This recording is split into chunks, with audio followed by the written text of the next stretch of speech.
In the past, we've discussed the demi-humans of the lands between and their societal structure. What we learned in our research is that the demi-humans are primarily a matriarchal society, with the men of their tribes working for the benefit of their queen.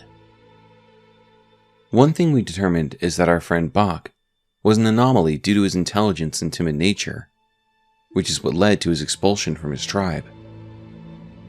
Our theory, based on the evidence available, was that the men of the demi-human tribes were not given the opportunity to gain any kind of higher intelligence, as they were relegated to simple muscle, while the demi-human queens studied glintstone sorcery, even building a relationship with some rare Lucarian sorcerers.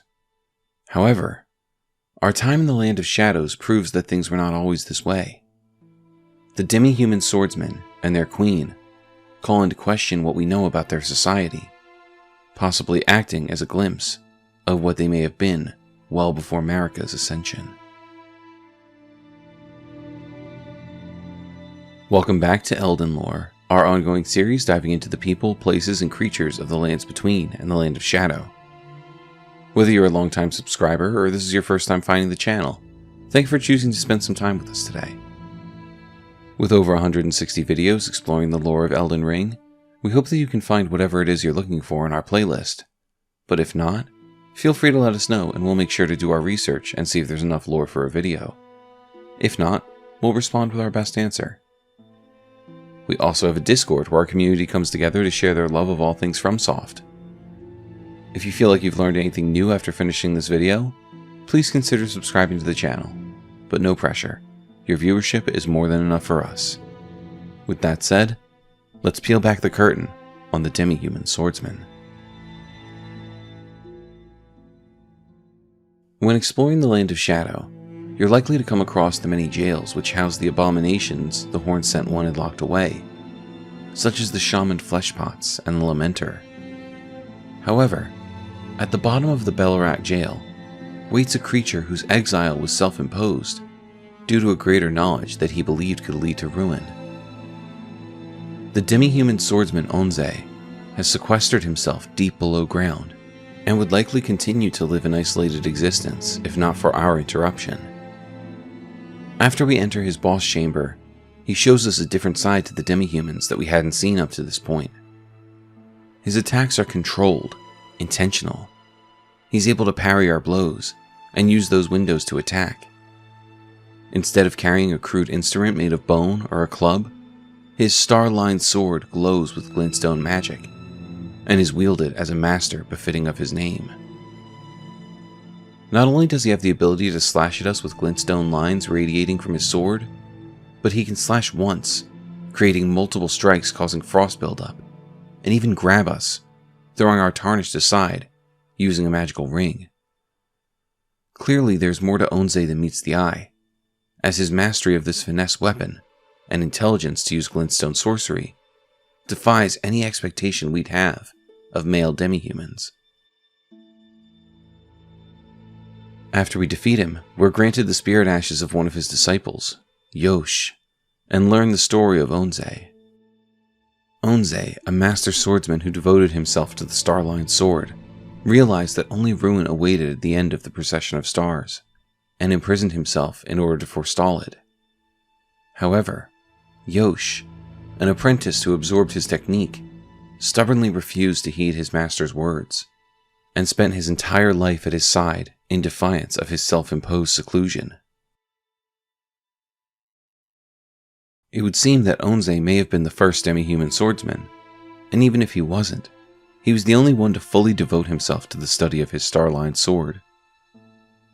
We'll talk a bit more about the origins of this sword momentarily, but for now I want to focus on Onze and Yosh.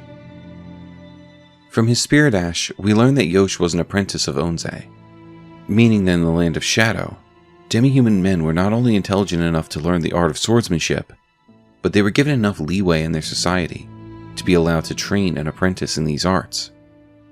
While their society was still matriarchal, the men were given more freedom to grow as individuals.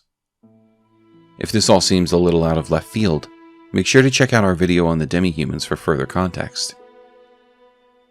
Onze studied his sword enough to understand that this procession of stars would ultimately lead to ruin, and determined that the only way to prevent that from coming to pass was to lock himself away, letting the knowledge of these arts die with him. However, that did not sit well with his apprentice Yosh. Yosh followed Onze into exile, and somehow became nothing more than Spirit Ash. Due to this Ash's ability to use Starline glintstone sorcery, I believe that Yosh mastered Onze's techniques and attempted to leave the Belurat Gaol. In turn, Onze, trying to prevent calamity, turned his blade on his apprentice.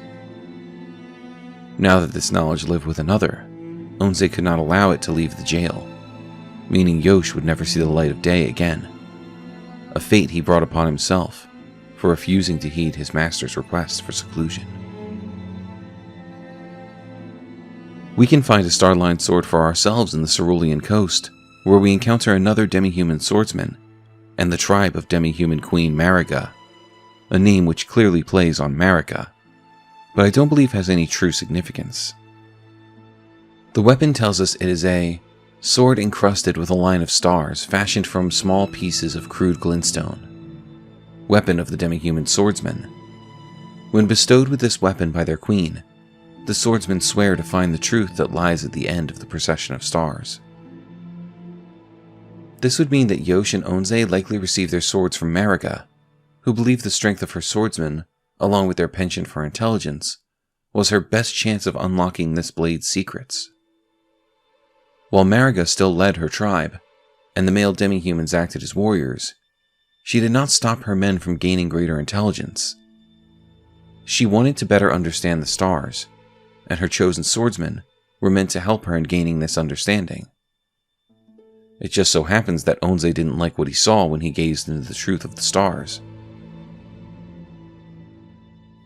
Given that the glintstone in these swords is described as crude, I believe these practices are from well before the demi-humans came into contact with the sorcerers of Lucaria, which may be a hint as to why the demi-humans of the Land of Shadow vary slightly from those found in the Lands Between.